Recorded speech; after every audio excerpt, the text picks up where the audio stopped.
All right, folks, just getting everything set up here. Give me a second. Hey, everybody. Sean Dotson here with the Flip Side, and I want to welcome you all Friday night to Fennsomnia.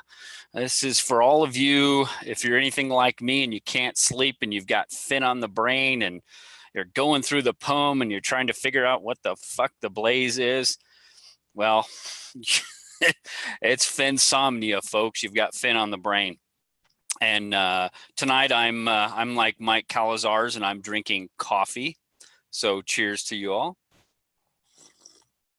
I've got the kids that are crashed out in the other room, so having a beer or something tonight is definitely not appropriate. In case the kids need me or got to run them out to the emergency room or something, got to be prepared for that, folks. Family first. So I want to say hi to everybody. Man, there's been a heck of a lot of people in the chat room here for, geez, since about like 9 o'clock, I think, when I posted this. Just want to say hi to a few people that are in here. I think one of the first people that was in here was Rob G. But I'll just go through some of the list here. And if I miss you, I apologize. But Rapala67, how are you? Redneck Express, RF Hecky, Rob G, Bill Gorman. Hey, Bill. TUJ, blah, blah, blah, blah, blah. You got to come up with a better name than that, brother. Jimmy Fast. Where else we got here? RF Hecky. Hey, Susie, how are you? DAK, how are you, brother? Going through the list, so going all the way back to like 9 o'clock here. Trying to catch some of the new people in here. Stashed Moose, that's a new one. I've never seen that person before.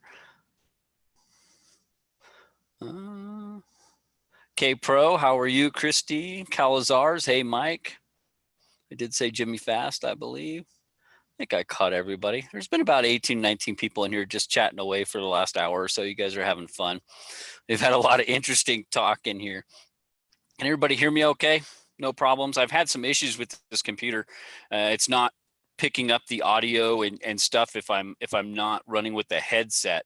So I don't know what's going on with it. I think tomorrow I'm gonna have to go into Best Buy and get this thing looked at or exchange it for a different one or something. So hopefully everybody can hear me all right. Cool. Thank you, K-Pro, for letting me know. Let me pull this up really quick. I got my iPad over here and just trying to pull something else up so I can see questions a little bit easier if anything comes up. Okay. Yep, that's running. So guys, yeah, Fennsomnia. Again, this is kind of like I said, it's for those of you, it's a real late show. I've got my kids that are down and usually this time of the night I'm getting ready to prep for the weekend update and do those things. So I'm just kind of up and Finn's in my brain and I'm going and I thought, you know what, let's just do a fun late night show with no script. We just bullshit, again, no PC, coffee drinking, of course, because I got the kids, and we'll just kind of chat about whatever you guys want to talk about.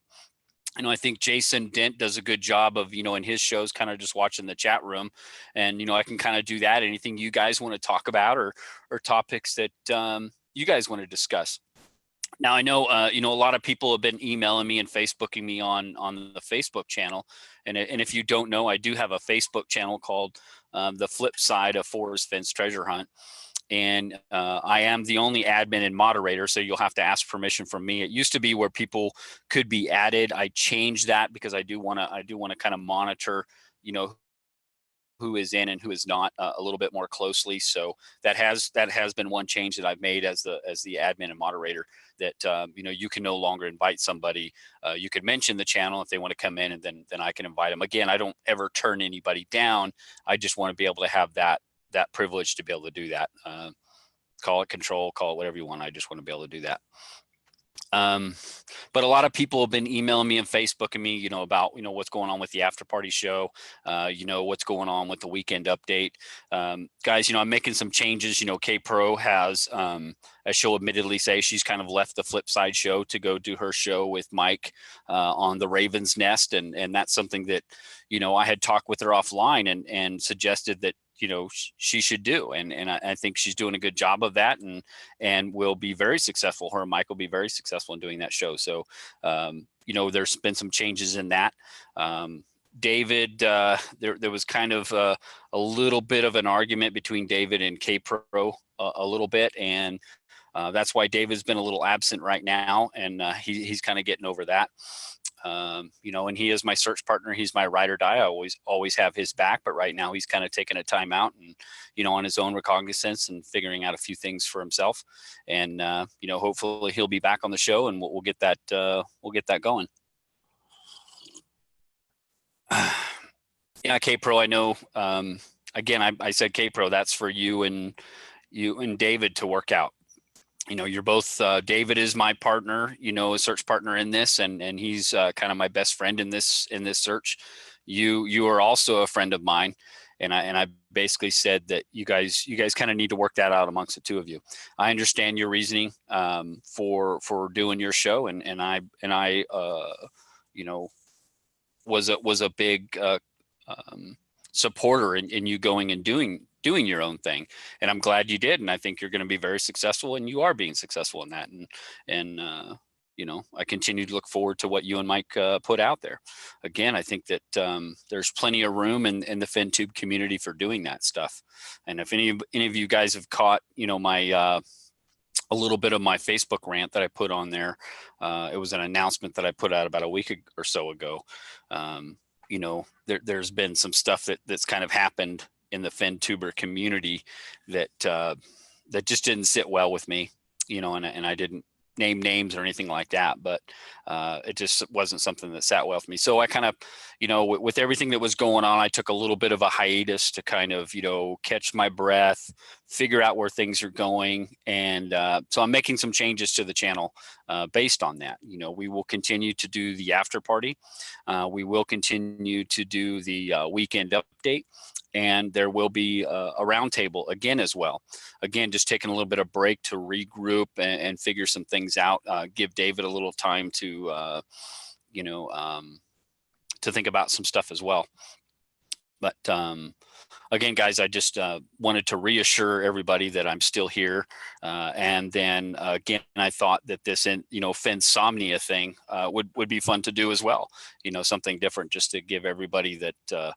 If you're anything like me, again, if you're up late at night and you got Fenn on the brain, this is a good chance to give you guys a chat and talk about, all you night owls, 43 of you right now that are night owls, and a lot of you guys like K-Pro are on the East Coast, and it's what, 12:30 your time there. So really, guys, it's just open to you guys, whatever we want to talk about. I'm open to it.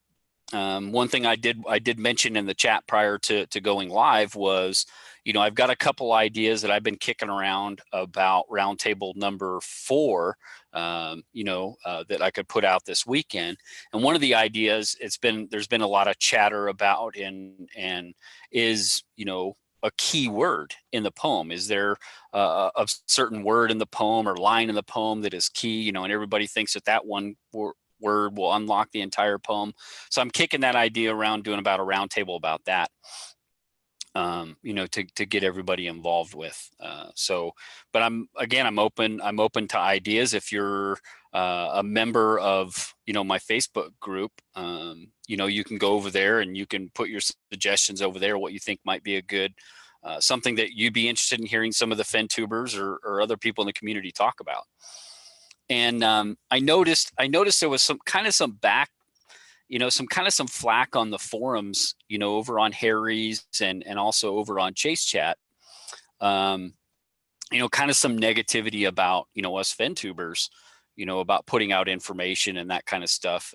And I want to address that really quick. I was going to make it in my opinion piece, in an upcoming weekend update, but I think I can talk a little bit about it here. But some people were thinking that, some FenTubers are trying to exploit, their audience or something like that. And that really didn't sit well with me. I kind of understand where I think some of these people are coming from, and on the outside looking in, I might agree with them in some ways, but let me explain to you how I feel about that. I don't think that we're exploiting anything. It's no different than the forums. If somebody puts out a thread, titled about the keyword or where warm waters halt, many people get in there and they'll either agree or disagree. They'll put in their opinions and everything else. So, even this YouTube community, if we have a panel or if we do like the roundtable or something like that, we are asking for other people's opinions, and then that's not private. It's not like some private video that somebody puts out and only a select few people get to watch that. Everybody is open to go on YouTube and watch these roundtable discussions, or able to go watch a Gypsy's Kiss, or able to go watch the Raven's Nest, the K Pro Cow Powwow, or they're able to come over and watch the after party and even the weekend update and see those things. So it's not like it's privileged or hidden information. This is stuff that's open to anybody, just as you would see in a forum. Of course, that's different, in private emails and things like that. But so that didn't sit well with me. I don't think we're trying to exploit anybody. I mean, again, I've openly said in my very first video that I put out, titled "I'm a Forrest Fenn Treasure Hunter," that even in this series of videos that I was looking to do, I didn't really want to talk about my specific answers to what I think the clues are, because that's personal and a lot of people choose to do that. But I just wanted to talk about methodologies and those things. And I believe that I personally have tried to stick to that, and I've caught some flack for that, and I understand so. And some people think that I'm trying to exploit other people because I don't talk about my clues. No, I've been pretty open about stating that, as a poem purist, I believe that word meaning, grammar, and even punctuation are very important, because all those things are in the poem. And that's, I believe the basic core evidence that we have.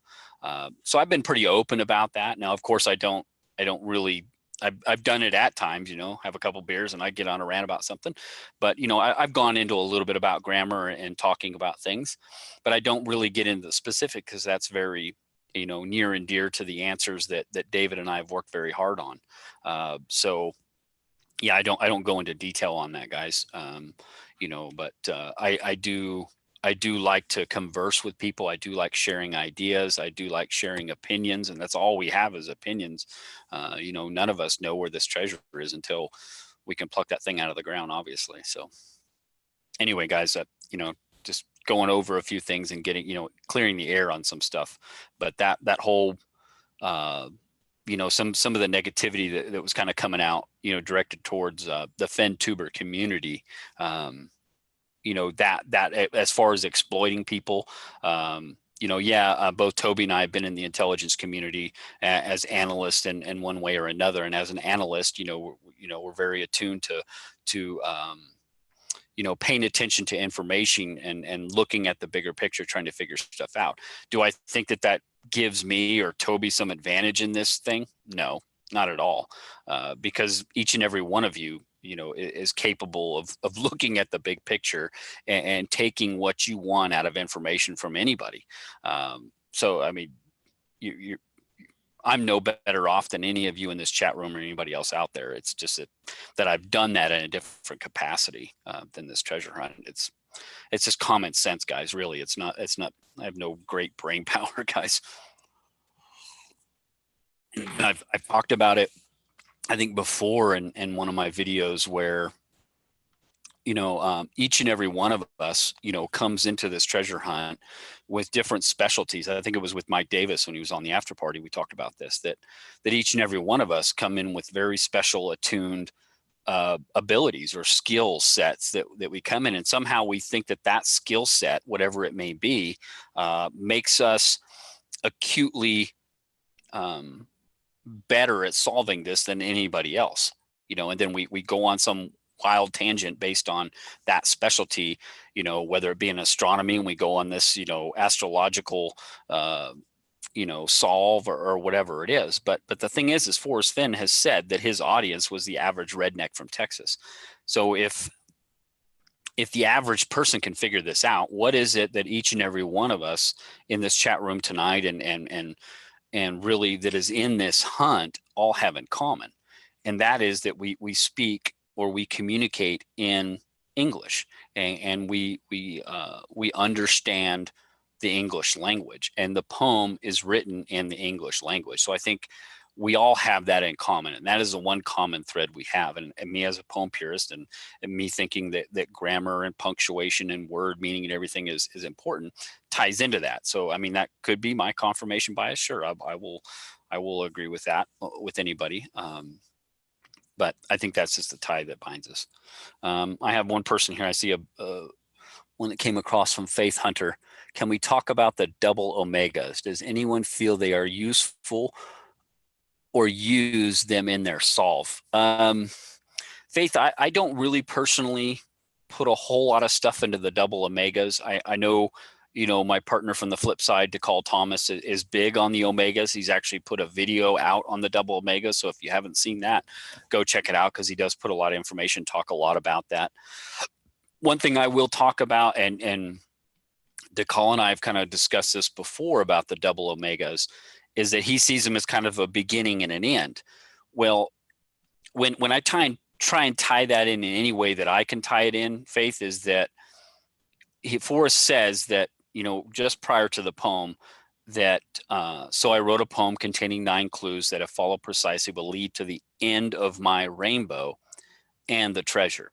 So I look at that and I go, okay, an end of the rainbow. If there's an end to the rainbow, should there not be a beginning of the rainbow? And I know people will argue that a rainbow is 360, but when we see it, or we draw pictures of a rainbow and we see rainbows in a book, there's always, it's an arc. It has a start and it has an end. So Forrest Fenn is saying there's an end to his rainbow and the treasure. So it's saying that the end of the rainbow, maybe the blaze, and the treasure are 2 different places. Okay. But then we also have a beginning of the rainbow. So I kind of look at those double omegas as maybe being, the end of his rainbow and the beginning of his rainbow, our starting point, our ending point, and then somewhere near that ending point, the treasure. Again, we go to that whole 12-foot comment where he didn't want to answer me on that. The whole, how far is the treasure from the blaze? And he said, it doesn't matter if you, it really doesn't matter if you don't know where the blaze is, but if you can find the blaze, the answer to your question won't be obvious. Something along that lines, but pretty close to that. Hopefully that, I think that they represent both the ends of the rainbow. That's kind of what I'm thinking, Faith. I mean, we don't know if that's true. Again, it makes me question, again, information outside of the poem, of course. If he says the end of his rainbow and the treasure, we're talking about two potentially different locations. Now, they may be very close to one another, but we don't know what that distance is. So hopefully that answers that a little bit. And I don't do as good of a job as Jason does as watching the, hey, Journeyer, how are you? Journeyer, we've got to meet up sometime. I know you said you're up there in Durango. We're actually, Sunday is my son Branch's 3rd birthday. So we're actually taking the train up to Silverton this weekend on Sunday. So we're going to go do that. So I don't know if you're going to be up in the area, but if you are, reach out to me, send me an email or something. Maybe we can meet up. Bill Gorman, Moses stands between 2 giant omega mammoths. The omniscient guru knows where Leo Salazar. I lost you on that one, Bill. Hey, Minotaur, I didn't see you pop in there, brother. How are you? A couple other people in here. Aaron Ramsey, William Ortiz in here. Sean Martinez. Hey, brother. How are you? Sean, we had a great discussion that last time we were on when we followed Toby on his, he didn't want to talk about the difference between the hints and the clues. That's still, I don't understand that, but again, we all think of this differently. Again, I'm not one that's big on ES. How are you? That's big on the hints, because they're just, to me, the hints are so subjective. And let me give you an example. I mean, I don't know. I don't want to try and dumb this down. I'm not saying anybody really understands this, but the difference between objective and subjectivity, objectivity and subjectivity, a little bit. Let me just give you a basic example. And this may be a poor example. And if I totally boff this up, then shoot me, I guess. Now, this is an iPhone 10. Okay. It is objective to say that this is a phone. There's no doubt about it, right? It's fact. It's fact that this is a phone. 50 years ago, it wouldn't have been. But this is a phone. Now, to say that the iPhone 10 is the best phone in the market is completely subjective. Okay. Because that is based upon my opinion. I think it's the best phone. I like it. I enjoy it. I just got the iPhone 10. I like some of the new features on it. I was a little worried about the button thing, and then it doesn't have a button. I'm like, oh, this is freaking awesome. I love it. But to say that, it is the best phone, then it's completely subjective because that's based on my opinion. Now we could go and you could delve into statistics that say, the iPhone 10 has sold more than the Galaxy 9 and blah, blah, blah. And, 75% of the population carries the iPhone versus any other, phone out there.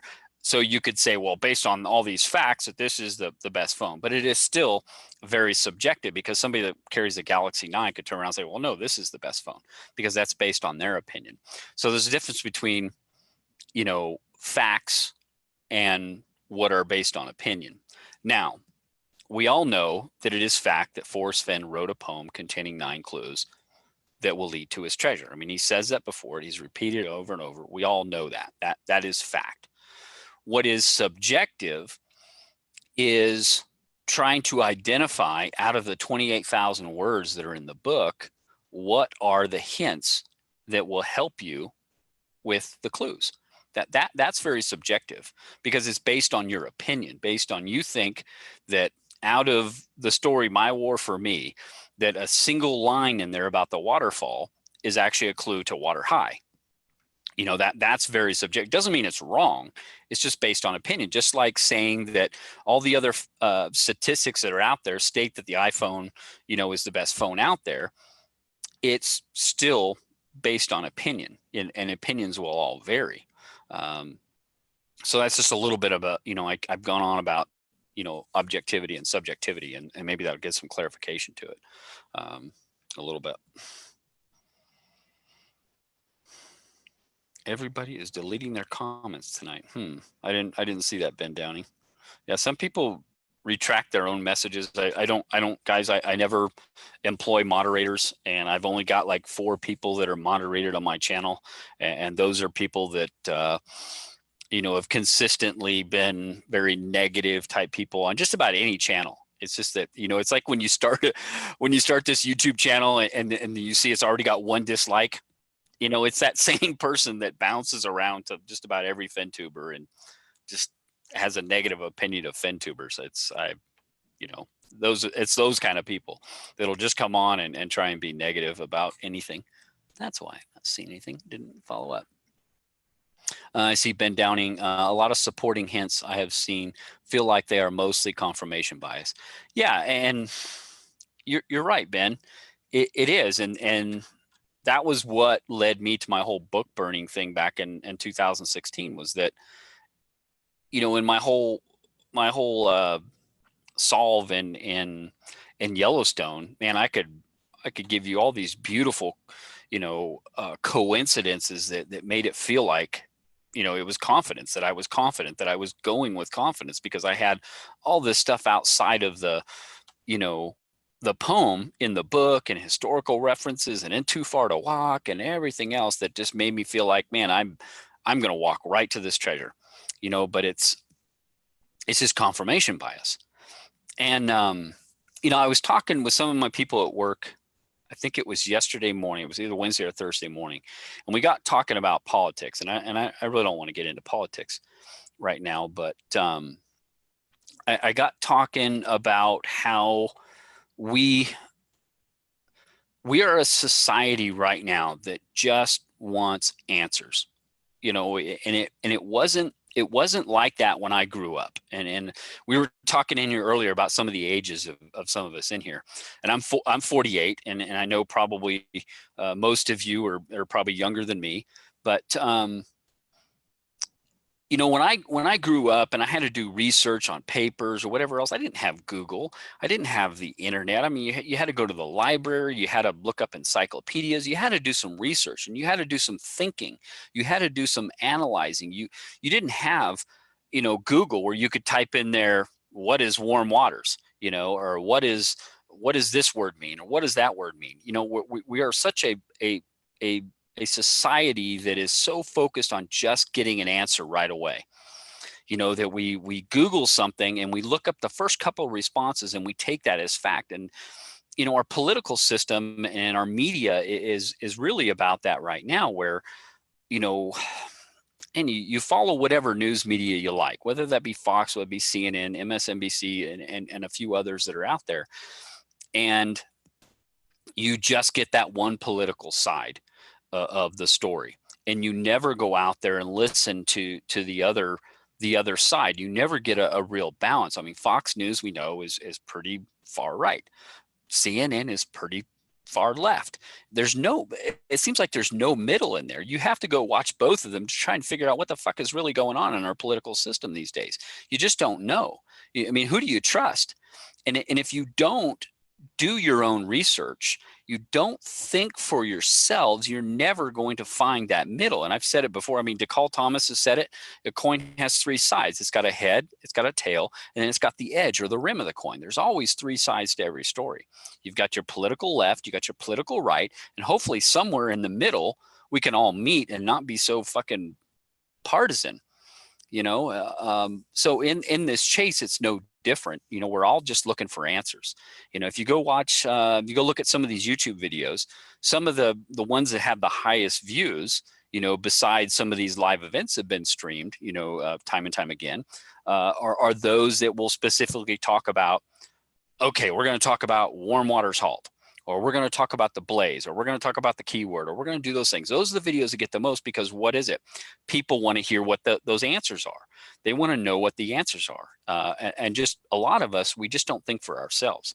And if there's one thing I learned, you know, as being an analyst for those amount of years, is that you cannot take one source of intelligence as the true source. You have to take multiple sources. And Toby kind of delved in this a little bit about source reliability and all this other stuff, but I don't need to delve into that, guys. I mean, you guys are smart enough to understand that you cannot take you know, that one Google search as the answer. It's no different than you look up the word riches, or you look up the word treasures, or you look up the word blaze. You don't take that first definition, you know, whether it be a noun, a verb, or whatever, as okay, that's the answer. And if you are, you know, you need to delve a little deeper. And I highly doubt. I mean, you guys are here 11 o'clock at night with me. You're obviously dedicated searchers, you know, and people that are interested in this hunt.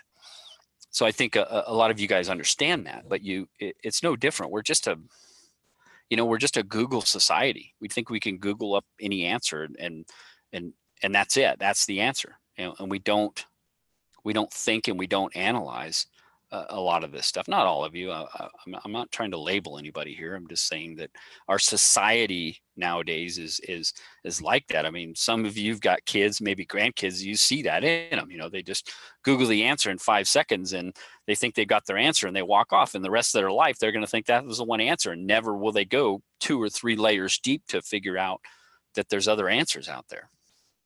So what are people talking about now? Yeah, instant gratification. Thank you, Dak. Yeah, exactly. You know, people just want that instant gratification. Again, it's like we talked about.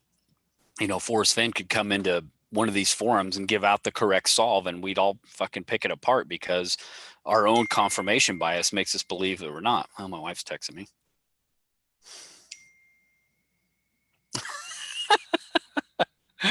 Oh, my wife is funny. Okay, Mrs. Dodson, you need to get into the chat room. She's hilarious. Faith Hunter, you got another one there. I can't read that one there. I wake up in the middle of the night and fire up my laptop. Yeah, you know, or my phone or something. I'll grab my phone and it's like you get an idea in your head, and you know, it's those ideas that when you're falling asleep and you're thinking about what the fuck could the blaze be, or where the hell is the blaze, or where is warm waters halt, or what is warm waters halt, and everything else. It's crazy. Yeah, and that's why I was thinking, you know, what been thinking about doing a late night show like this, and I'm like, what can I call it? And I was thinking insomnia. You know, it's kind of like insomnia. I thought, oh well, Fennsomnia. You know, I mean, we'll coin a new phrase. You know, like Fentubers, Fennsomnia. So What do you guys want to talk about? We're just bullshitting here. Again, like I say, this is kind of like the after party, guys. It's totally non-scripted. We're just chatting.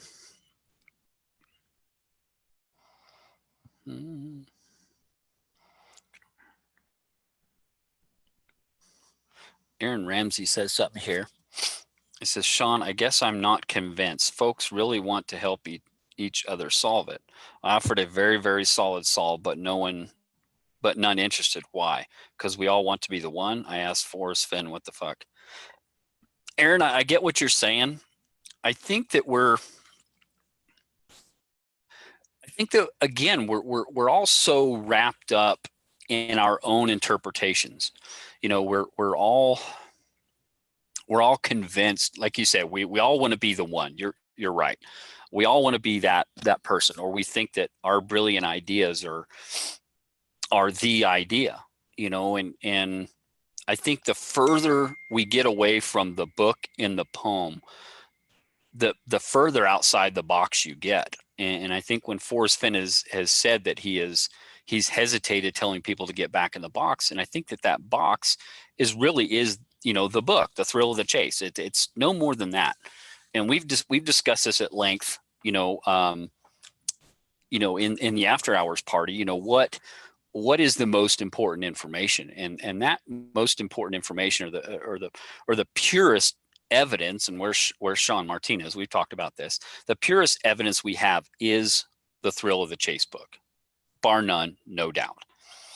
And if we can even narrow it down even more, it would be the poem.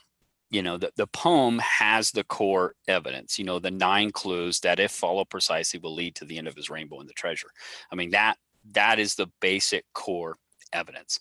The further you get away from the poem, okay, and that being the book, and starting to try and look for those subtle hints, and then even going outside of that by Googling historical references and things like that, the more we get away from that, and I talked about this with Sean, and I think Sean had some good ideas on this. Him being a you know, a prior homicide investigator, the further you get away from that crime scene, potentially the more subjective that evidence can become. The more your personal biases as a person, not just an investigator, will start to influence your decision making. And Sean had some great thoughts on that, as far as you know, witnesses and those types of things. And in our, you could take witnesses, as Sean talks about them, as witnesses in like a murder investigation. You could look at a lot of the interviews Forrest Fenn has done, a lot of the stuff like in the Santa Fe interview, some of that early stuff, as being kind of like an eyewitness, because you're listening to Forrest Fenn, the architect of this, really talk about the poem, or talk about, you know, the thrill of the chase and those things that are very bad. So those would be things that might be outside of the book and the poem that could be good evidence and good information. But again, I think the further you get away from that crime scene or the book or the poem, the more that information can be very subjective.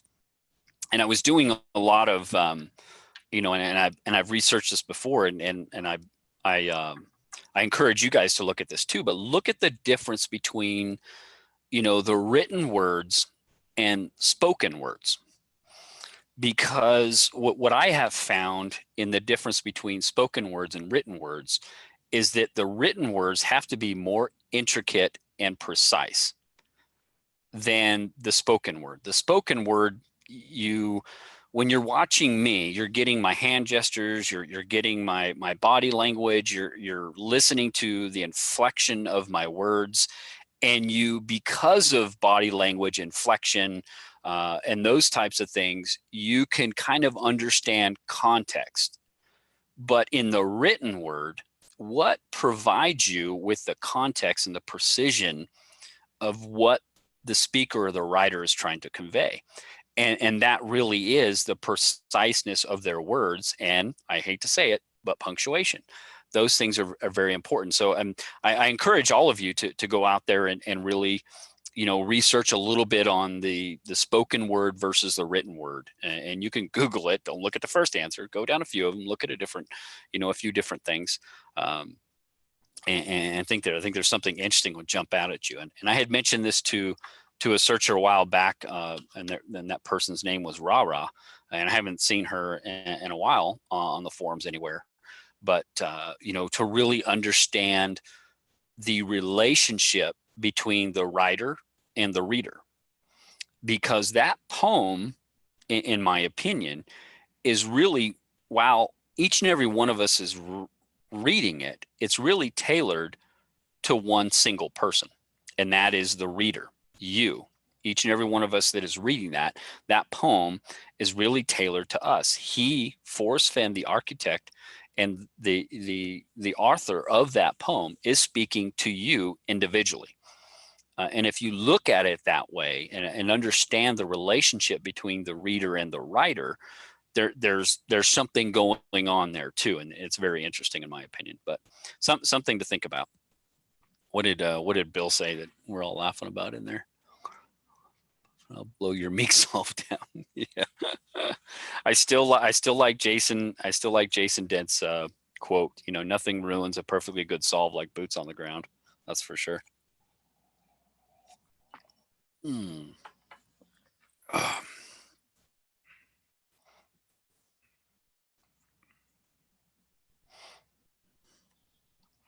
Faith Hunter, I can research a location so deep and make it fit almost anywhere. That's the problem. It has to come much easier once you're on the right track. Yeah, and I think, has Forrest Fenn not said that? And here I go. I many claim that I can recite just about any Forrest Fenn quote, but that's not necessarily true. But he has said something, they get progressively easier once you figure out where the first clue is, or once you discover where the first clue is. And he said something in a radio interview, I think going back to 2014. He says, you got to figure out, you got to learn where the first clue is. They get progressively easier once you discover where the first clue is.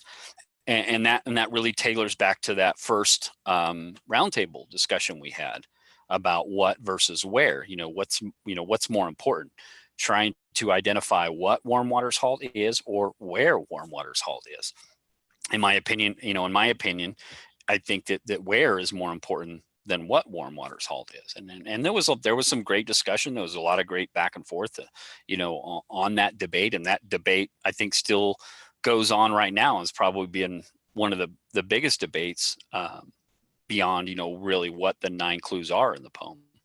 And how did I get on that? Yeah, I think that Forrest Fenn has also said,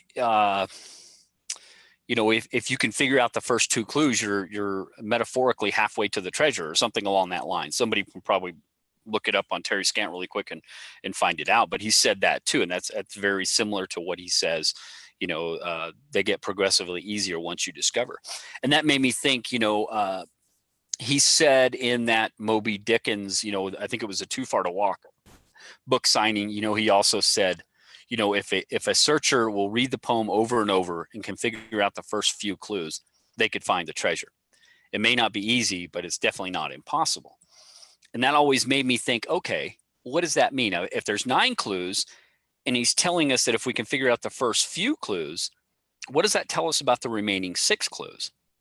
And part of me was like, okay, does that mean that they're much easier to figure out once you figure out those first few, or are they that close to one another, or physically speaking, on boots on the ground? Are they that close that they become, more relevant or more obvious once your boots on the ground?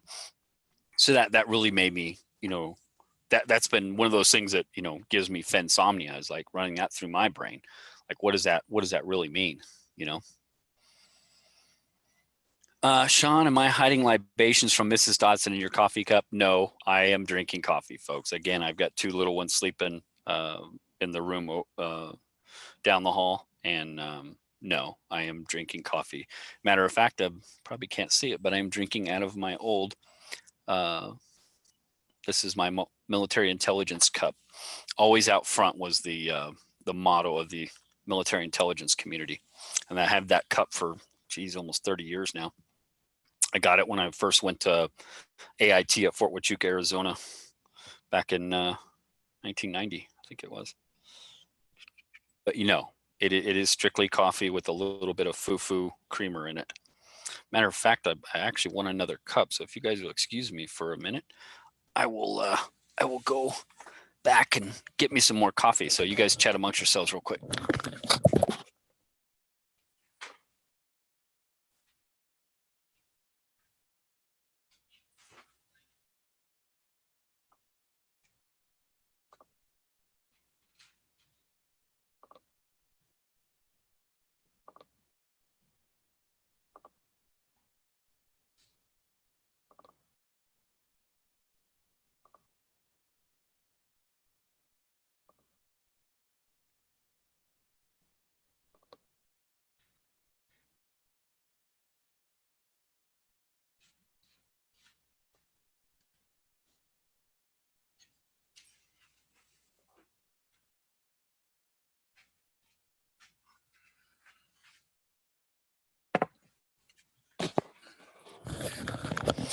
I'm back.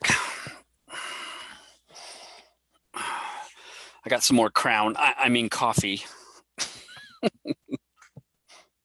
Guys, if I was drinking Crown, I would definitely be slurring my speech big time.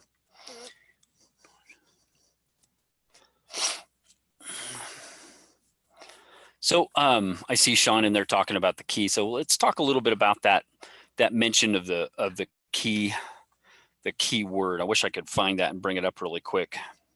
But one of the key things that Forrest Fenn had said about the key word that got everybody fired up, and this was, I think, in the 2014, and somebody can correct me in this, and I'm going to paraphrase this, I'm totally going to jack it up, but he said, it's interesting to me that there are many searchers out there looking for the treasure, and many are giving serious thought to the clues in my poem, but only a few are in tight focus with the word that is key. The treasure may be found, sooner than I anticipated. And I think that's pretty close to what he said. But one thing I had posed to one of the chat rooms before is that I think, and I'll pose it again, when he says, but only a few are in tight focus with a word that is key, do many of you believe that he was talking about searchers were in tight focus with the word that is key, or do you think it was something else? I would believe that most people will probably think, and I think this has been, an assumption by most that it is us searchers. It was just us, a few searchers that were in tight focus. Yeah, Sal Martinez is saying searchers. Because I look at that and I go, the one obvious word that I think that stands out amongst that poem, that everybody seems to talk about is the word brown. That it's capitalized. Why is it capitalized? It's in the middle of or an end of a sentence. Why is it? So I think, that looks like, to me, that could be a word that definitely catches the eye. And while he says, but only a few are in tight focus with a word that is key, that doesn't necessarily mean that it is the only word that is key in that poem. And I think there's been hints, that it was said before to a searcher offline. And again, this is just hearsay and rumor and innuendo, that Forrest Fenn has said that every line in that poem has a word that is key. So what does that tell us? And this could be a great, roundtable discussion too about the keyword. But again, when I look at that, when he says many searchers are given serious thought to the clues in my poem, but only a few are in tight focus with a word that is key. I look at that and go, well, what if it's not a searcher? So let's just hypothetically think for a second that he's not talking about a few searchers are in tight focus with the word that is key. What if it is, just a few of the clues that are in tight focus with a word that is key? And that's just another, again, the flip side, an alternative look at that. But what could that mean? Could it mean that it is not just a few searchers that are in tight focus with a word that is key? What if it is in actuality just a few of the clues that are in tight focus with a word that is key? It's just another way of looking at it, folks, and just for you, something you think about, something that'll keep you up at night.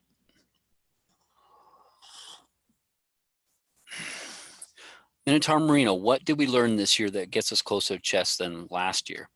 I can't think of one thing.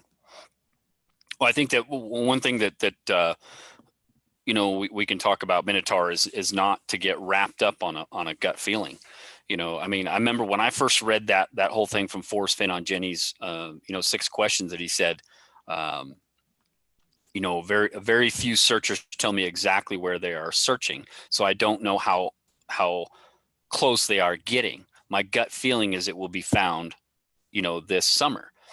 So you've got to look at, the whole question from Jenny and then the whole response from Forrest. I mean, everybody just looks at that. Oh, it's a gut feeling. It's a gut feeling. And my whole opinion, you can go back to Toby's original video on this, was that the gut feeling was the fact that it could be many people were zeroing in on the correct general area. It didn't necessarily mean that one single person or 2 single people gave them a solve that got them within 12 feet of the treasure or something, because I just don't think that's possible without boots on the ground. And he said, very few people tell me exactly where they're searching, so I don't know if they're getting closer.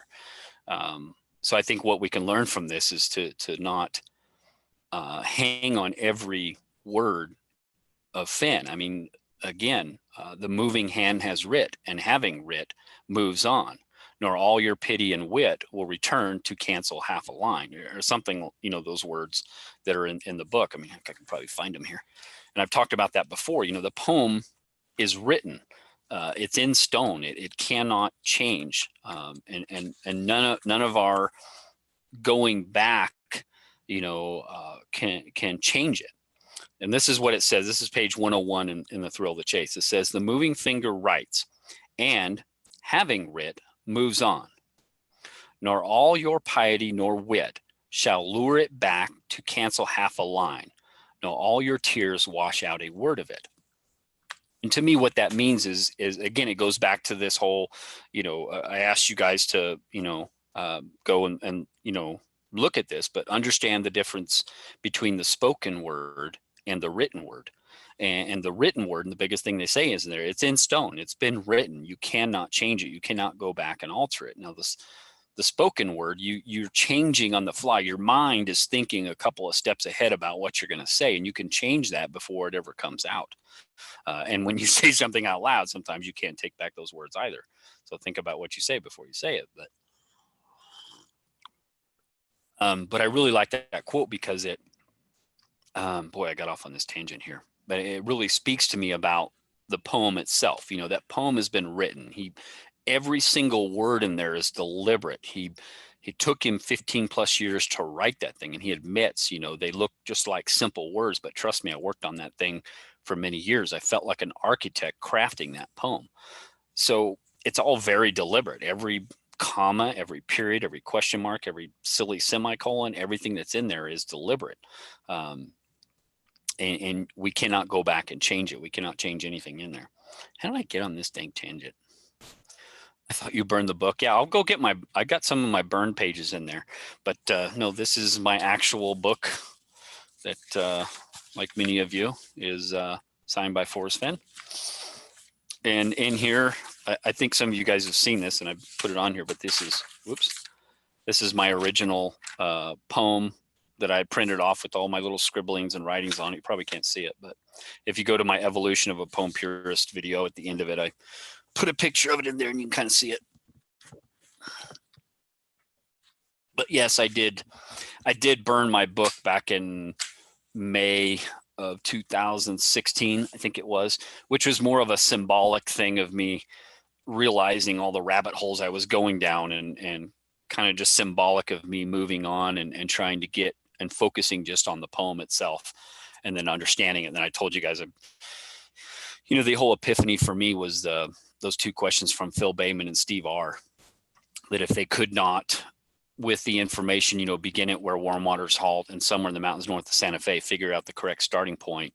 You know, would they need more information? You know, would they need, you know, more lines from the poem and other stands or whatever? And Forrest Fenn said, no, if all you had to go on with those two clues, you could not figure out or could not proceed with confidence, I think is his exact words. And to Steve R., he said, you know, you need more ingredients. You know, you couldn't bake a cake if you left out a few ingredients. And to Phil Bayman, he turned around and said, you know, you oversimplify the clues. So, you know, look at the bigger picture. So to me, it's, again, it's, you need more information. Now, some people read that and they go, okay, well, you need the information in the book. Who's to say that's wrong? I mean, I'm not saying it's wrong. Do I believe we need the book to find the treasure? No, I personally don't believe that. But again, I don't have the treasure. So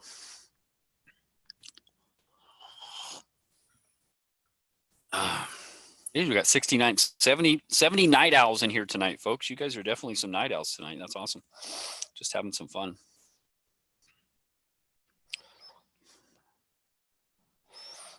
RF Hecky, what castle are you talking about on the Rockies with the sundial and a brass plaque with the moving finger? Writes, quote. Oh, cool. I haven't seen that. RF Hecky, did you do a video on that or something? If you haven't, I'd love to see one like that.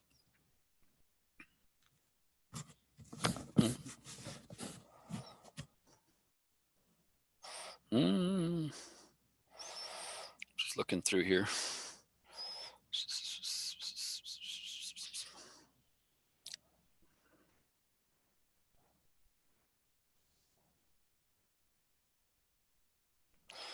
Ben Downing, it's risky to discount any of them words. Yes, you're right. Any of them words, even the simple ones. And here's one thing I'll give you, guys, a little bit of a taste of what I learned in just looking at word meanings and grammar and punctuation. And that we'll just start off with the very first word in the poem. And the very first word in that poem is a very odd word to start out. And that word is as. And the word as is a subordinate conjunction. And if you begin a sentence with a subordinate conjunction, it automatically makes that clause a dependent clause. And man, this is going to irritate people because people don't like to talk about English. People don't like to talk about grammar. You know, it's our given language. Damn it, I know how to speak English. I don't need a freaking English lesson. Because, I mean, most of us that are probably in this chat room, English might have been our most hated subject beyond maybe math or history or something. And I'm like all you guys, I hated English.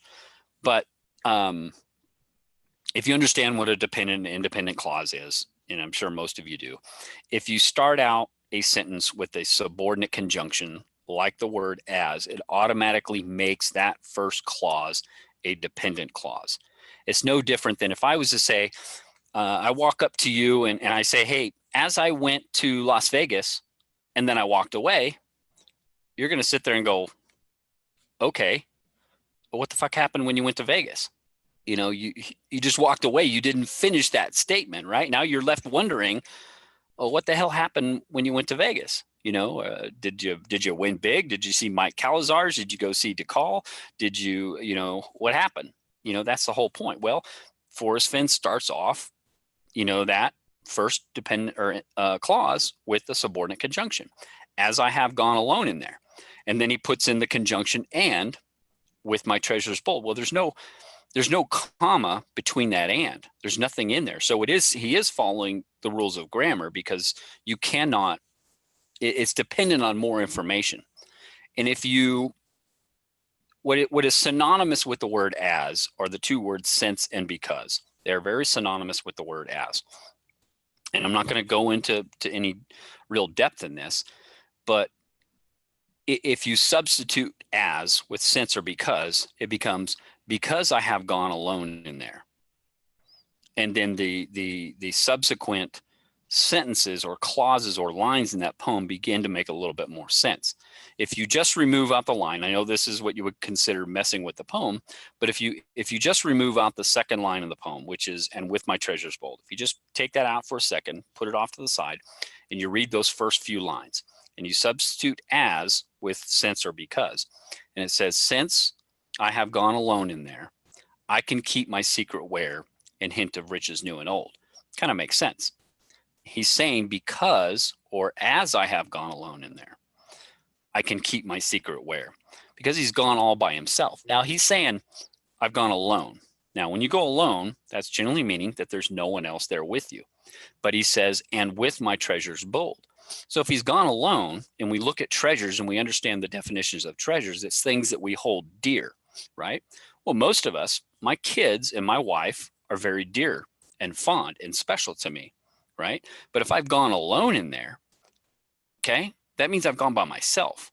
So those things that you hold dear and fond, if he's gone alone in there with them, cannot be, like his family, because he's gone alone. So those things that he treasures or that he holds dear must be something different than his family. Now we can look at that and say, well, okay, that may be the items inside the treasure. Okay, I don't necessarily agree with that, but it could be those things that he holds dear and fond to him that are inanimate objects. Like I don't know, the mountains and the river bottoms, the trees, the rocks, everything else that you would find out there in that location, possibly.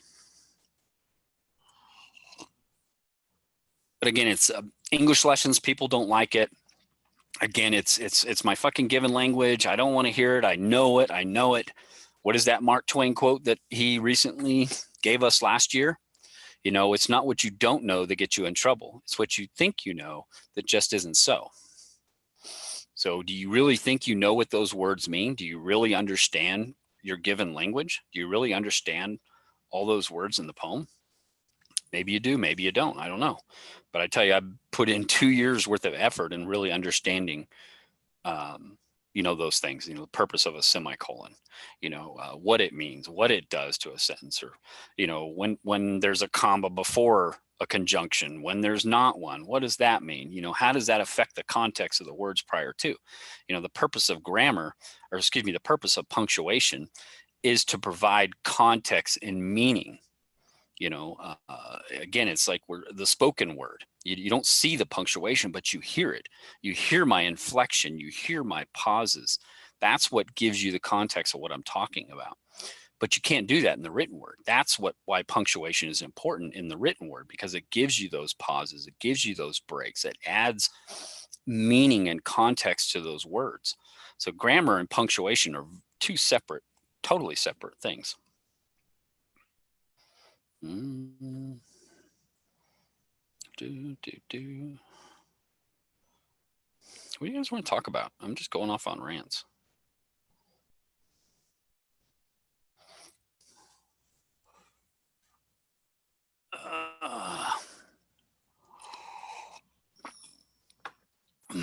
Oh, they're talking about DB Cooper. Watch out, folks.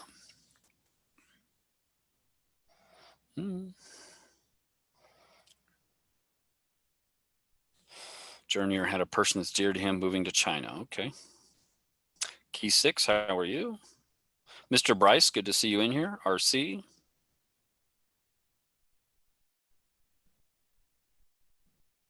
He went alone in his imagination. Yeah.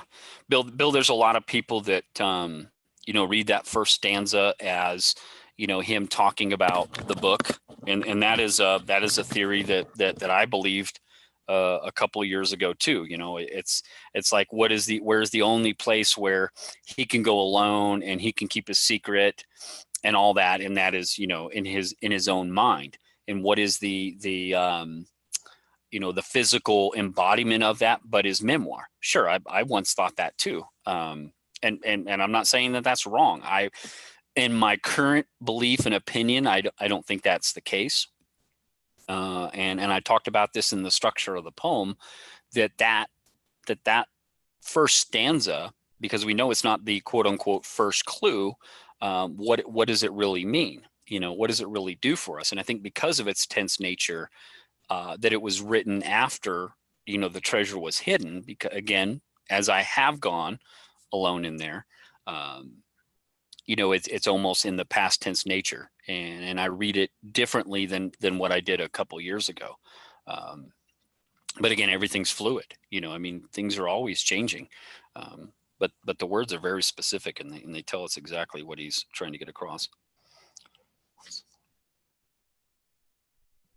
What's the thought on the arrowhead that Jason found? Yeah, I mean that's definitely interesting. I think personally, I think it's probably another treasure hunter that left that out there, you know, and I don't want to give anything away on that, but if you understand where Jason was hunting and that, I think it was a pretty popular area. So it's possible that it was another searcher that left it out there, not necessarily Forrest, but definitely cool. I wish somebody would come forward and say that was them that left it out there. Any thoughts about the winter warning? Why 4 degrees above freezing instead of 36? The fireplace line, the missing word who. I haven't, and on, I haven't gone too in depth on that. But one thing I did notice was the fact that, he did mention Denver in that. And I think the prior year he did mention Colorado Springs. So I thought that was just kind of interesting correlation between the two, that there is kind of a early this time of the year. That's maybe where the barrier is that, people that are south of that line, whether it be Denver, Colorado Springs, could still technically be out there searching. Too cold for me. I'm an old California boy. But I haven't really gone into too in depth on that one and on and on. I did read. Hey, there's the Mrs. Dodson. She's in here, folks.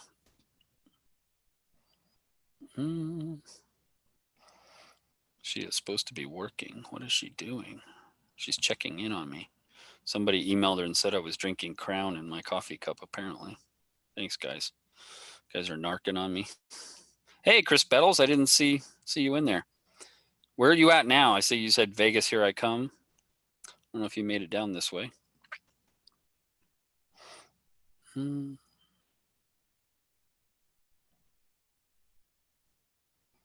Hey, Gary Sandberg, how are you?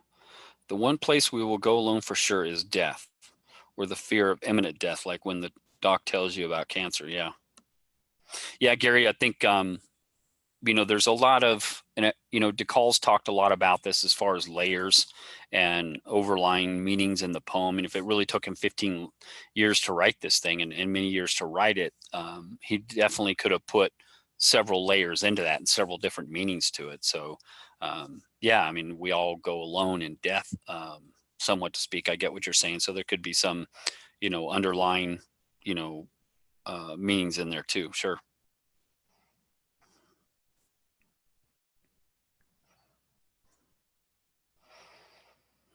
Aaron Hartley, you say we need to have the teacher read the poem to a classroom full of kids and see what they think. There was over on Dale Neitzel's website, The Thrill of the Chase. There was a Forrest Fenn, what gets mail from a middle school, where there was a lot of questions that were posed by middle school students. And I find that kind of interesting because I really see the poem, and Forrest Fenn has talked about this, how he won this award for, the poem being childish or whatever he talks about. I think it's scrapbook 179 that he talks about that.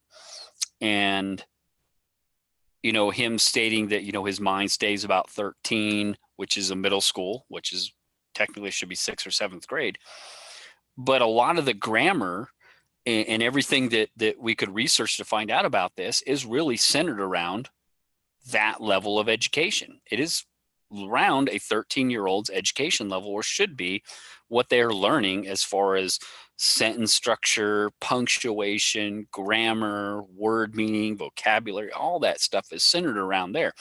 But here we are, we're 40 something and we think we know what those damn words mean, but we really don't. We've forgotten. We need to go back to that. We need to have a show title. Are you smarter than a middle school student? Bet you it'll kick our ass on grammar, folks. I can tell you that. Well, and on. Kyle, I see your post on there. Kyle doesn't allow comments and calling him a coward. I like Kyle. I haven't seen a whole lot from him lately. I like him. I think he's a hell of a researcher. I think he's a pretty smart guy. He's got some great thoughts, and he's pulled up a lot of things a lot of other people haven't found. It could be coincidence, but he's dug up a lot of stuff. But Kyle has gotten a lot of negative, really, really harsh negative comments on some of his stuff. So I honestly don't blame the guy for kind of shutting his comments off, because I mean, it's frustrating. I mean, when I first got into this, there was a few people that really didn't like me, and that carried over. And that was a big part of why I started the YouTube channels, was because trying to get away from the drama in the forums. And, there was quite a few people that followed me from, the forums over to my YouTube channel, and were really just trolling the hell out of me, and just being jerks about stuff. And I just had to moderate those people. And for a while there, I was getting pissed off, and I shut off my comments for a little bit, because it was just some nasty shit that was out there. And I think we've moved beyond that, and those people have kind of, quieted out and, gone their own way now. But I hate to call him a coward. I mean, opinions vary, but again, it's hard until you put yourself out there and put your opinions out there. You're not going to know what it's like, man. But you get lambasted, on the forums. You'll get lambasted in your comments. It happens. It is what it is. Yeah. Has anybody seen this? I've seen a couple. I was going to talk about it on a weekend update. And guys, I'm not prepared to do the weekend update tomorrow. I'll be honest with you in that. It's my son's third birthday this weekend. Again, I think I mentioned it earlier. So I'm not prepared to do the weekend update tomorrow. So if you're expecting a weekend update tomorrow, don't hold your breath, guys. I don't think it's going to come out. Again, I told you I'm making some changes to the channel. I'm working with a couple other people about how to spice up the weekend update a little bit and do some stuff with it. So there is some changes that are going to be going on with the channel. This being one of them, obviously. But I think I will try and get the roundtable fired back up again. I think a lot of people like that. I definitely like it. I think it's good because it gets people involved. But man, how did I get off on my tangent there? Oh, were you guys talking about Bradley? Oh my gosh, my little daughter is a ham, folks. She gets a hold of my wife's phone. Sometimes she makes these videos, and then my wife will watch them later on, like at work or whatever. And just some of the stuff my daughter does is just completely hilarious. Oh, some of it is just pure comedy. I think that's what you guys are talking about. I get my screen on my iPad fixed. My kids play with this one and they got it broken. I need to get it fixed. Sean Martinez, let's do an in-person roundtable amongst a few and then go out together and get it. Man, I tell you, there's this, I heard Toby talking about it, this whole crowdsourcing, the solve. Man, that I just think that that's impossible. I mean, we've been trying to do that for 8 years now. I mean, with all the forums and everything else, it just, nobody can agree on anything. I mean, shit, we're 8 years into this, and we cannot have an agreement or a consensus on what the 9 clues are with just in those 24 lines in the poem. We can't even figure that part out. I mean, I put out the whole idea of it being the 9 sentences and 9 clues. Man, you should see how much heat I get for that. I mean, like, seriously? Like, there's no consensus. You can't. And even as much evidence as I think as I've provided that seems like logical evidence to believe that the 9 clues could be the 9 sentences, it still gets picked apart by people that don't agree with it. And that's fine. I mean, I can't prove it. It's, again, but we can't even agree on that. How can we even crowdsource this thing, or even try and crowdsource this thing and come to an agreement? Because 99% of us will all have different where warm waters halts, because we're all focused on what warm waters halt. Everybody thinks it's okay. It's a hot spring. Okay. Well, there's, I don't know, so many of them, and nearly all of them are north of Santa Fe, so how do you figure out which one is the right one? Again, where, not what, in my opinion. Oh man, you're gonna get me all fired up again, Sean. Go off on that one. So again, crowdsourcing, I don't think it's gonna work, guys. Faith Hunter, Faith Hunter asks, what do you searchers think the location will look like? Boots on the ground. Forsen was going to throw his body on the chest or die with it. So why look in the small holes? Yeah, right. Faith Hunter, I think that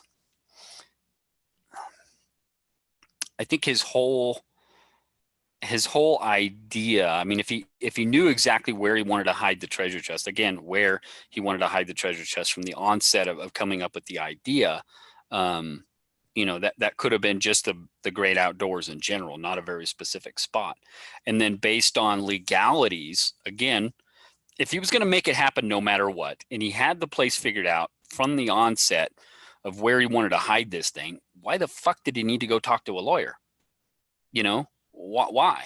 If he doesn't give a rat's ass that he was just going to go out there, take this treasure chest out there, throw himself on top of it, let his bones go back to the dirt, and then dare everybody to come find him, why would he give a rat's ass about whether it was in Yellowstone and you had to take it to the park ranger, or whether it was on Indian land and you had to share it with the natives, or wherever? I mean, why would he even care?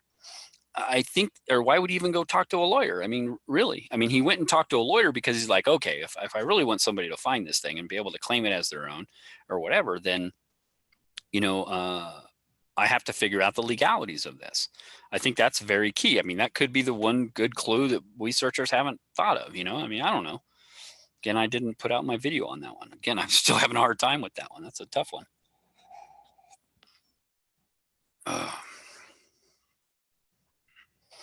Mm-hmm.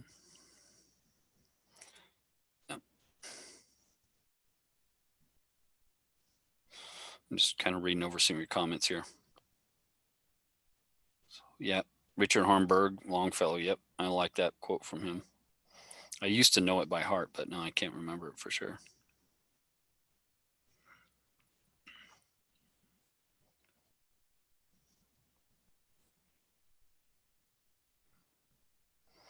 Mm-hmm.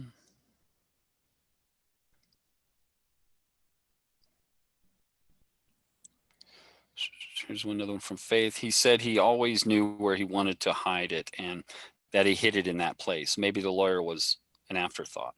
Sure, quite possibly. But let's just hypothetically think that he knew all along where he wanted to hide the treasure. Okay, obviously in the Rocky Mountains. Okay, let's just think of that we know that place where he wanted to hide it is in the Rocky Mountains somewhere north of Santa Fe, right?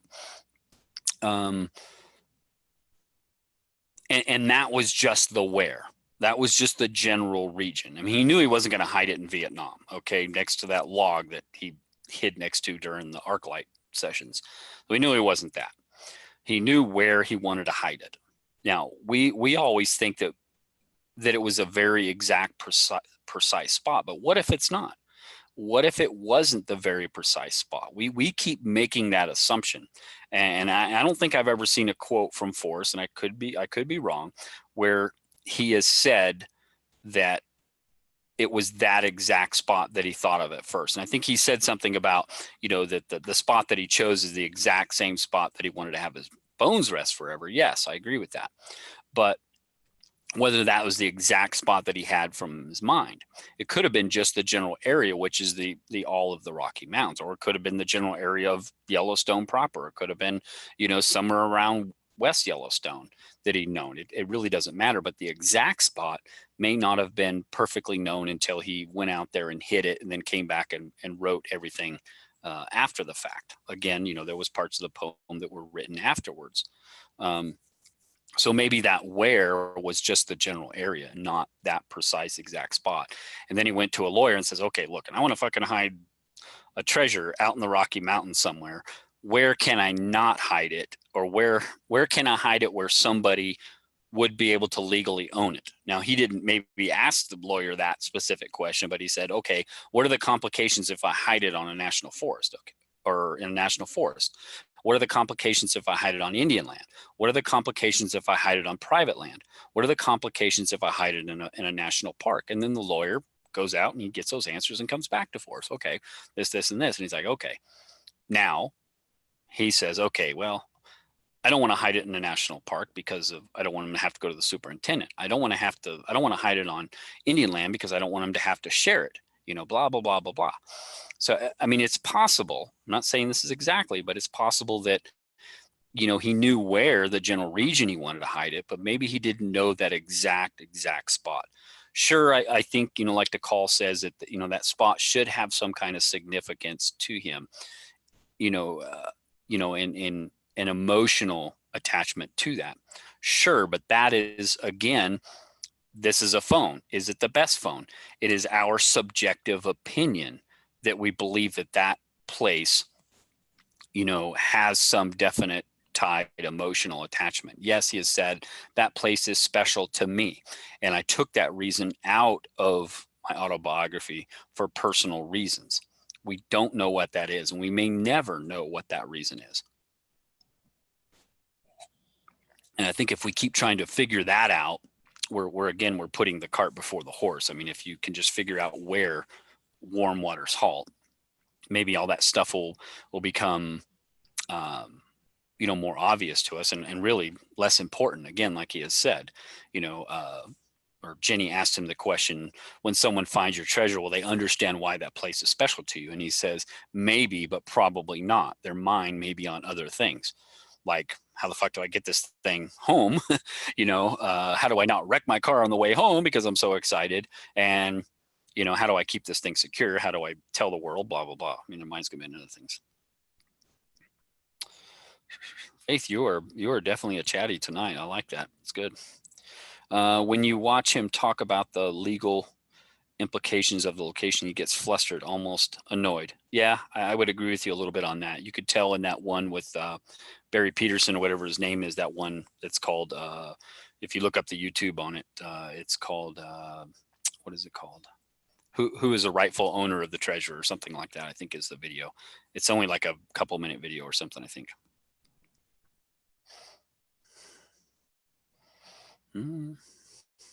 Guys, I've had a couple of cups of coffee. I need to go use the restroom, so you guys talk amongst yourselves for a minute. I will be right back.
All right, guys, back.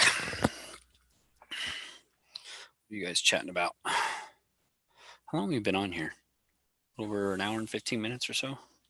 How's everybody doing? I think we still got like 60 plus people in here. Everybody's hanging out. All you night owls.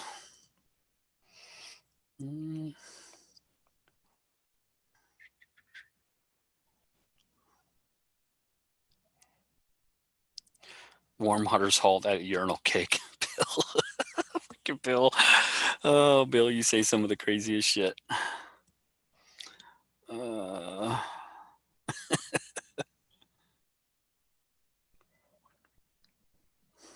your. Uh-oh, somebody's been dealing with lawyers nonstop for the last year. That doesn't sound good.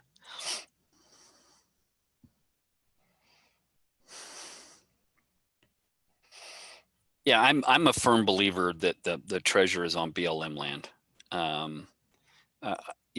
Again, it's just based on the legalities, that it's our land. We own it, and the government basically takes care of it for us. But I've looked a lot, and I'm sure most of you probably have as well, a lot into the word trove and understanding, why that is deliberately in that poem. And he says, "So why is it that I must go and leave my trove for all to seek?" It really speaks to me about legalities. And again, I don't want to go into a whole grammar thing with you guys, but if you understand why the word "so" is used at the beginning of sentences, and that whole fourth stanza, I think it is the fourth or the fifth. Get me lying. Fifth stanza. He says, "So why is it I must go?" When he uses that "so," he's changing the whole direction. It's called a hyphora. It's a figure of speech, and a hyphora is a figure of speech that is used for several different reasons. Where a writer or a speaker poses a question and then immediately answers it. And there's reasons for us, and you guys can go look this up. I would try and spell it out for you. It's like HYPHORA or something like that. But it is a figure of speech. You can look this up. But it is a tool for a writer or a speaker to basically do a couple of things. One of them is to change the direction of a discussion. Another is to pose questions not normally thought of or overlooked by the reader or the listener. So I think I think you've got the directional clues in stanzas 2, 3, and 4. And then, 1, 5, and 6 are a little bit different. The tense natures of those, the way they're written, do not lend to be directional clues, in my opinion. It doesn't mean that there's not information in there that can't help you in other ways. I just don't think that they're directional clues.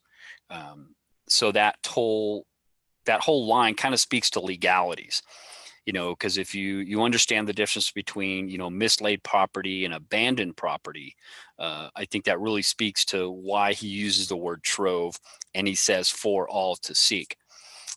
Because he's basically stating that it's abandoned property. He's left it out there, and whoever finds it gets title to it. Like he says in the very end, if you are brave and in the wood, I give you title to the gold. So to me, it kind of speaks to legalities of that. And I've done a lot of research on that and the meaning of the word trove, that really legally, at least in my research, and I could be completely wrong in this, but the only place that word trove really works and legally to be considered abandoned property is on public lands, which would be, lands administered by the Bureau of Land Management, which is our national forests and strictly BLM land. And you can even look on that, the Too Far to Walk map, and he's got colors in there, and it shows national forest, national park, and BLM land on there as well, different colors. So just something interesting to think about, and some of the stuff that keeps me up at night. Yeah, 23 Monarcha, thank you. Hypophora, I know, but you can go research that, guys, and understand what that is. But it's something that I've done a lot of research on. And honestly, that was somebody, I think, over on Dal Neitzel's site that first pointed that out, because I hadn't heard of that figure of speech before. It was like a couple of years ago, and I looked that up, and they were absolutely right. So if I would remember that person's name, I would definitely give them a hat tip. But I can't remember who that person was. But it was like in odds and ends or something. You can go back a couple of years. Good luck trying to find it, guys. Maybe you can do a keyword search on that hypophora and and find it. Boy, Shannon Oots could give us a whole lesson on how to do that. Mm-hmm.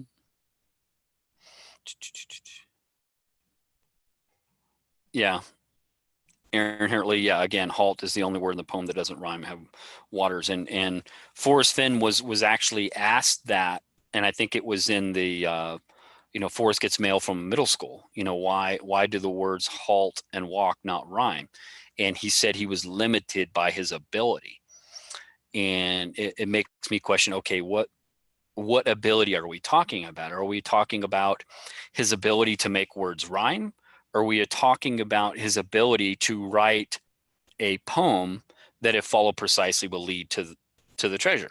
What ability are we talking about? And I kind of went back and forth with Man Alone a little bit on this. because, you know, he basically kind of went off on that tangent that it really doesn't matter, that it's not about grammar, it's about poetry. And I brought up that whole point. Okay, if it was all about poetry, if this poem that we have in there was supposed to be specifically about poetry, and it took him 15 years to write that, and he felt like an architect writing it, then he would have found a way to make those words rhyme. I mean, he would have found a way if it was all about poetry. So he was limited by his ability. What ability is that? Well, the ability to make that poem lead us precisely to the treasure. And I think that's what ability he was limited by, you know, and that's just my opinion on that. And anyway, but there is a video I did on that. I think it's titled Poetic Liberties or Grammatic Rules, I think is what it's titled. And hopefully you don't have to go to the bathroom when you're watching that video, because there's a waterfall in the background, and it will make you have to go to the bathroom because it's constant water running. But that's one of my favorite spots, that where that video is taken. Yeah, there's a lot of people that are looking up old words and stuff. Yeah, I see what you're saying, Junior.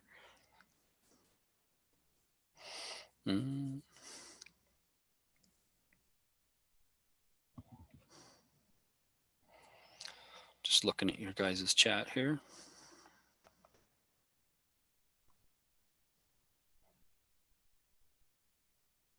Anon, he uses abandon in the book. Where does he use abandon in the book? I'm sure he does. I'm positive you're right. I just can't think where he does.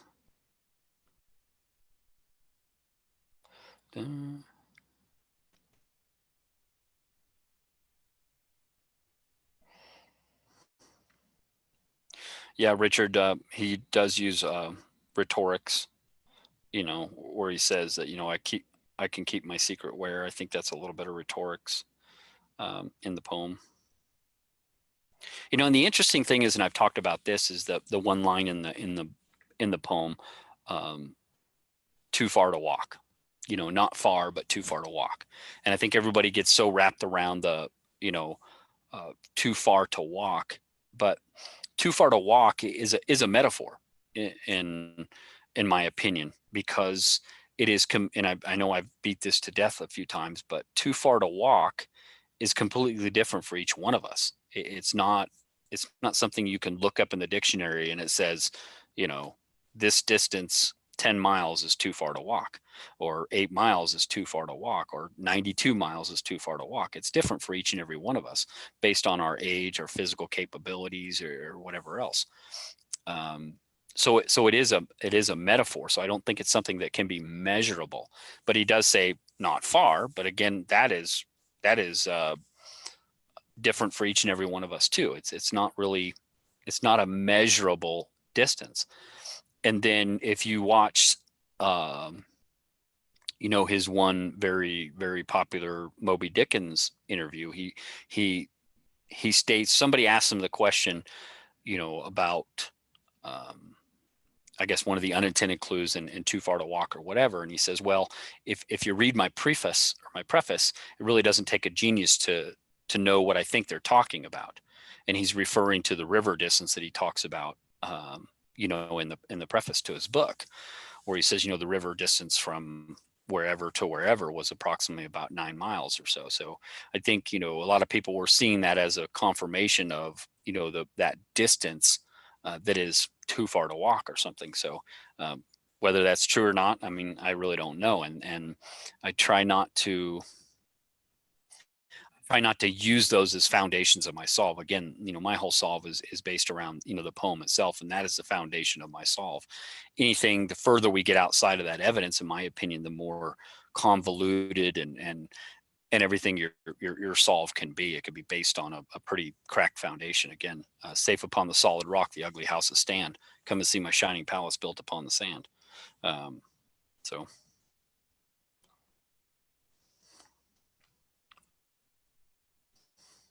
Wolf Creek Pass, yeah, Bill Gorman. It's getting some snow now, isn't it? Bill Gorman, warm water's halt is too far to walk. Okay.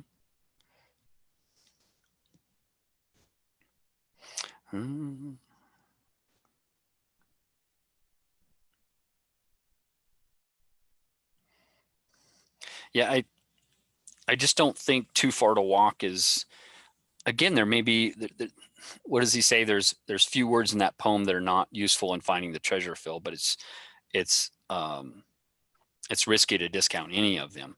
But again, if it really is a metaphor, can it be discounted? Is it just there for fluff? I'm not suggesting it is or it isn't, but it just leads me to question that. If it is a metaphor and is not a measurable distance, um, then is it just there to add as filler? I hate to call it that, but if he's really trying to keep that, there is that balance between him trying to keep it a poem and then him trying to put precise instructions in there to lead us to the treasure. So, I mean, could it be? I mean, a metaphor is not going to help us get closer. It's because we don't understand the context for him. If that context really is, in relation to that river distance for him, or like he says, I think that, and he's referring to the phrase "too far to walk." He says, "I think that phrase is a metaphor for my entire life. There are some things that I'm proud of, and there's some things I'm not so proud of." And he says that almost verbatim, upon talking about that in that Moby Dickens video. So I mean, it's a metaphor for him and his life, but it's not a tangible thing.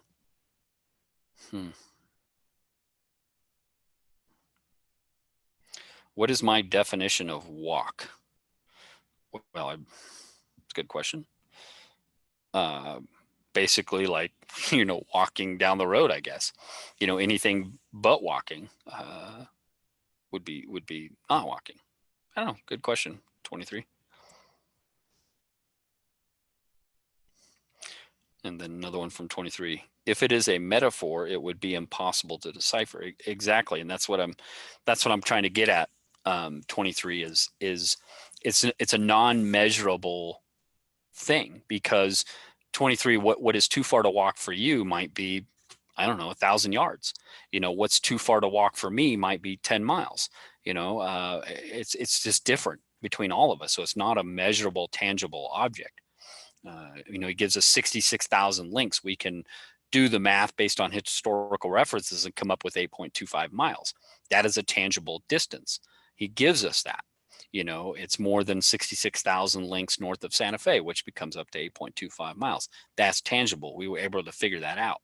Too far to walk is a non-tangible thing because it's different from everybody. We don't know what physically is too far to walk for Forrest Fenn. So I don't know.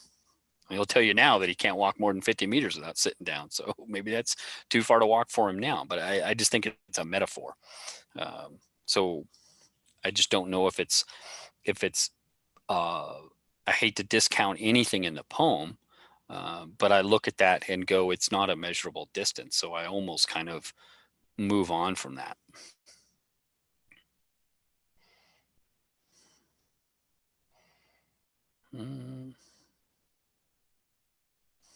Key 6, yeah, I don't. Key 6 says, I don't ever remember him saying all the clues are in the Rockies. You're absolutely right. He's never said that. He's said that the treasure chest is located within the Rocky Mountains. It doesn't mean, and Dal Neitzel's been very good about saying, where your warm waters halt could be outside of the Rocky Mountains.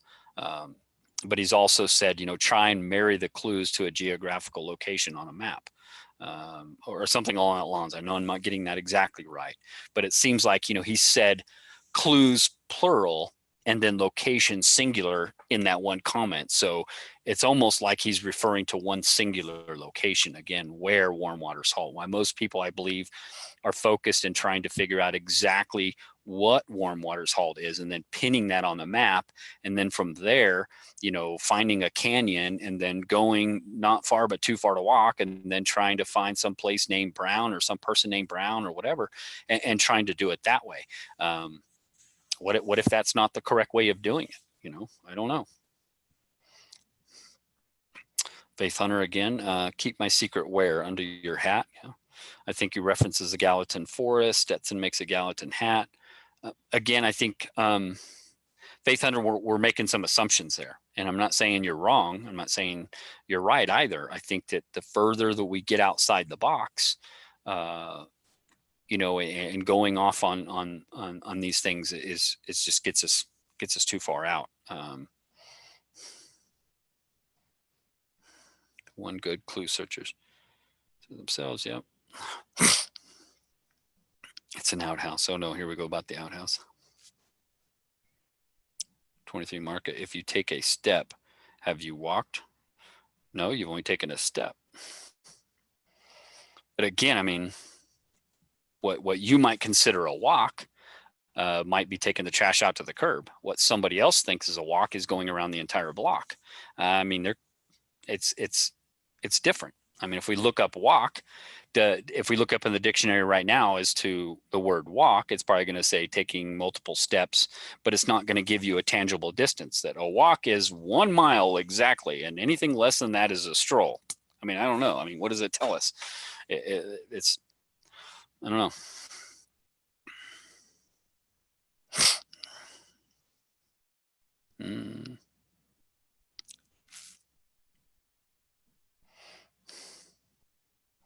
Where are we at here? Almost midnight my time, guys. Been on here for almost a couple hours. RF Hecky, are you talking about the I think I'd mentioned this to you before on your one of your live shows. I think your first live show you did. We were talking about the cover of Too Far to, or not the cover of Too Far to Walk, but the cover of Thrill of the Chase. And I know, Susie, you're a big proponent of Catcher in the Rye, so you'll appreciate this. But if you look at the cover of Thrill of the Chase, and I know you've all got this, so you don't need me to show it to you. It shows him as a young child. I would probably guess about 7 or 8. It shows him as a kind of a teenager there, in the Gallatin National Forest, and then it shows him as a probably a late 20s, early 30, fighter pilot. And it's kind of like, a coming of age story. And I really think that is what the Thrill of the Chase is. It is that coming of age, of him taking his first few steps of awareness, and he goes into the first grade chapter. And then it goes all the way through to My War for Me, and then all the way to the epilogue of him saying, okay, what have I learned throughout my life? It is that coming of age story, which is very kind of parallels what the Catcher in the Rye is. Catcher in the Rye is a coming of age story, in itself. So I think that the Thrill of the Chase really is that coming of age story, and I really look at the Thrill of the Chase as the vessel that was able to get the poem and his treasure story out there. I mean, you guys can go, we could ramble on about it, or you can go watch the video about Message in a Bottle, where I really see the Thrill of the Chase book as that bottle that a castaway would, we all hear about, a castaway on a deserted island would throw a message in the bottle and throw it out in the vastness of the ocean, hoping that somebody would receive their message and either know what happened to them or would actually come rescue them. And in a sense, I look at the Thrill of the Chase as being that vessel, and the poem being the message contained within it that Forrest Fenn threw out into the vastness of the world in a very obscure bookstore, hoping that someday somebody would receive his message and circumstance himself to the treasure. It's very whimsical thought, but I love that imagery, and that thought for me is it just really stands big with me.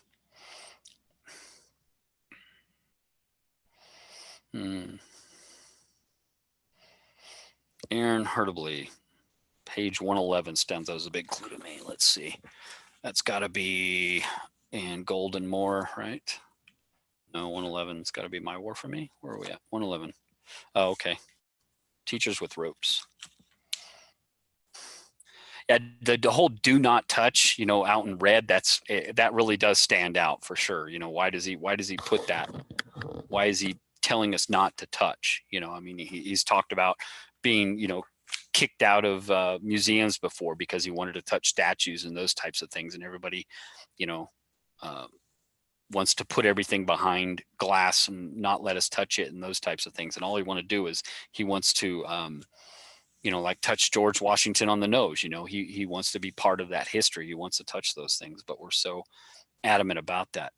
And that whole chapter, and I've really kicked the idea around about going through each of the chapters and giving my opinions on some of these, but Teachers with Ropes really speaks to me in the sense that, to me, what I get out of that message that Forrest Fenn may be conveying is that, we tend to lasso our children's imagination for a very set course curriculum, in the fact that we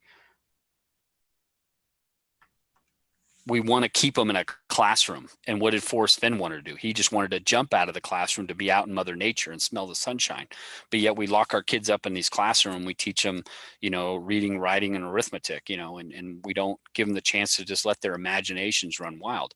And even Einstein, who we would agree is probably, or we hopefully agree, was one of the most smartest minds in our world, had always said, imagination is more important than knowledge, because what came first? It's the whole chicken or the egg argument. What came first, the knowledge to do something or the imagination? And to me, it was our imagination that drives innovation. Our imagination to what if we can do this? And then the knowledge comes later. So if we continue to lasso our children's imagination, are we going to stifle the Edisons, the Einsteins, the Teslas of our future? Because we say, no, you've got to do it this way. Everything is this way. And here's a kid that got no knowledge, because he was skipping class to go smell the sunshine, yet he was still successful. He became a fighter pilot. He became one of the most successful galleries in the United States, and not in the whole United States, but at least in Santa Fe, I guess, and still went on to do great things. And now is educating all of us and teaching us in ways that he probably never would have imagined. So, I mean, again, what's more important, imagination or knowledge? And to me, it is that imagination, because that's what drives innovation. And I think that's kind of what this whole Teachers with Ropes is.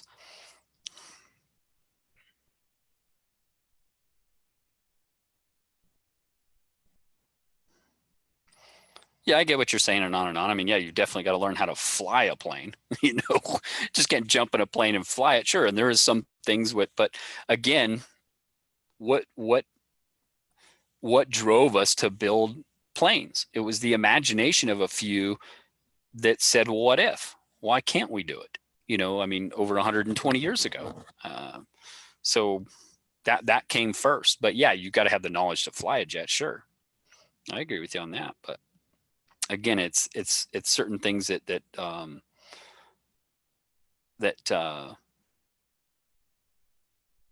again, I just go back to it, the imagination came before the knowledge. You had to imagine that you wanted to be a fighter pilot before you just you became one, I guess. I don't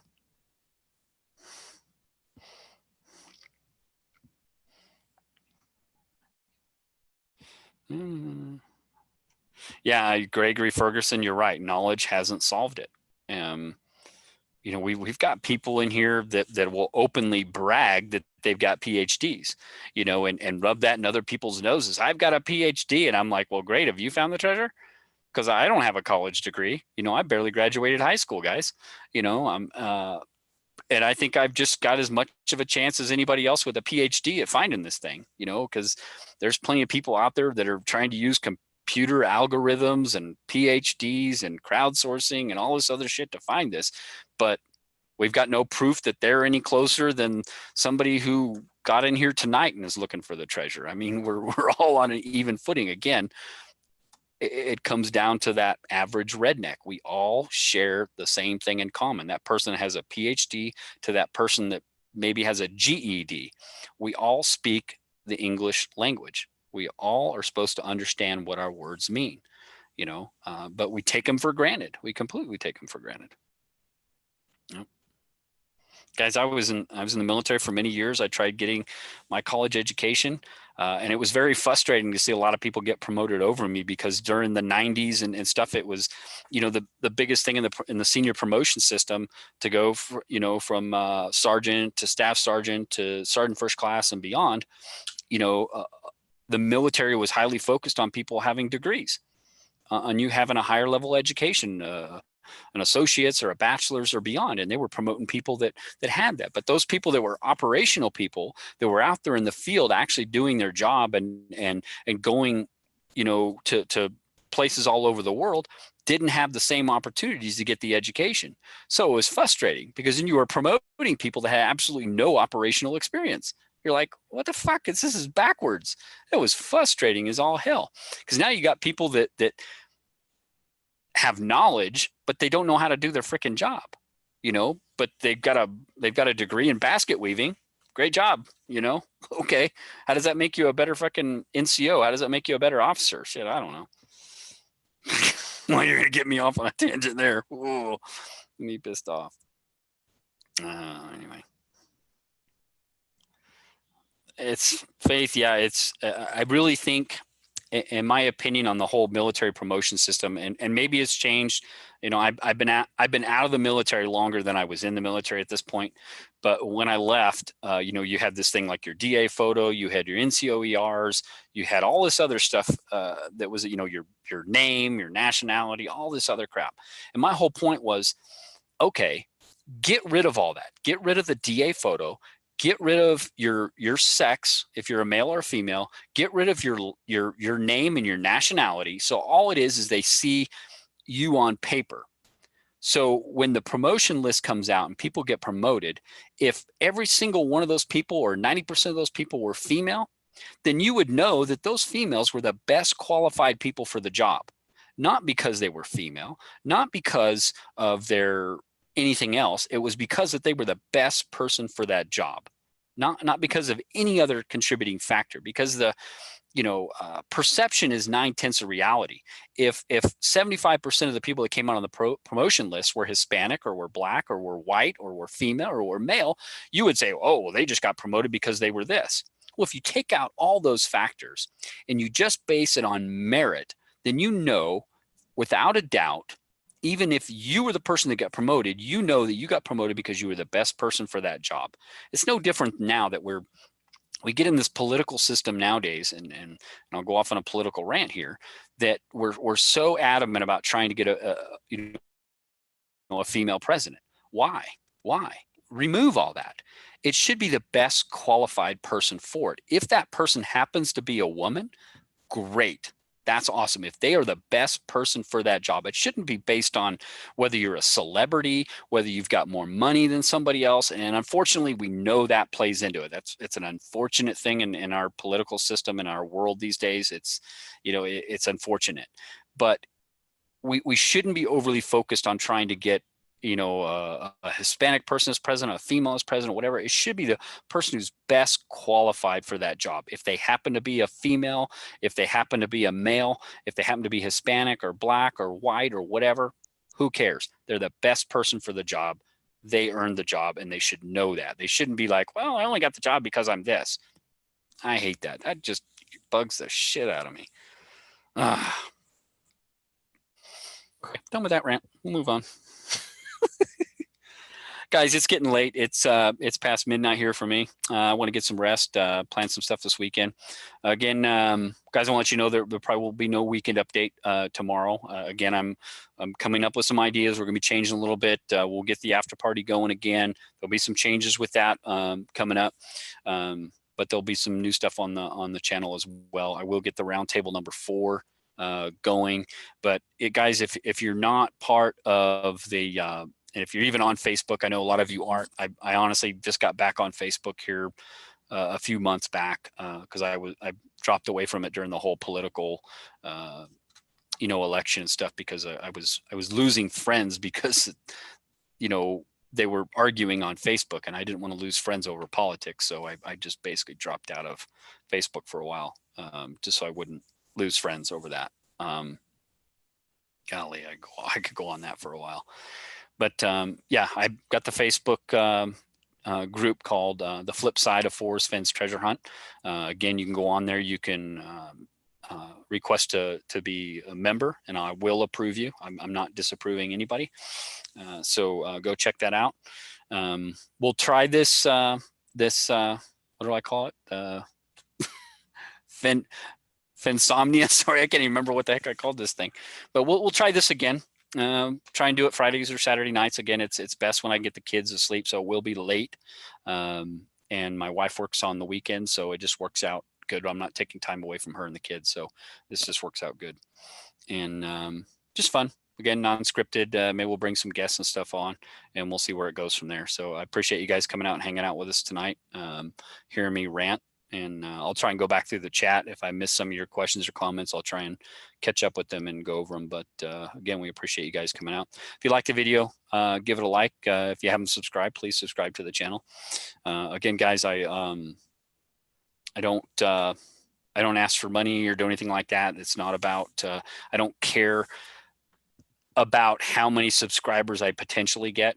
It's about the people that are here right now. That's what I really care about. So I don't do these channels of hopes of getting more people. It's about communicating with the people that are here now that have chosen to join in the show. That's what it's about for me. But oh yeah, hey, kicking around an idea that I talked to Chris Bettles about this and about him, getting some. Everybody knows I like to drink beer. It's the non-PC beer drinking thrill of the chase talking show, which is the after party. I'm kicking around an idea of doing a little kind of like a little studio here in the house. And I'm kind of a country music fan. I like listening to country music. One of my favorite channels on Sirius is or XM. I can't remember which two it is, but it's the Highway. And they always have on Friday. They have the show where it's like a live show, and the guy brings in people and they bring him stuff. And he puts them on the wall. So I thought of this idea that when I talked to Chris Bettles about, getting some coasters from, some of the places he was at and then sending them to me. So what I'm going to do is I'm going to put my actual mailing address in the description.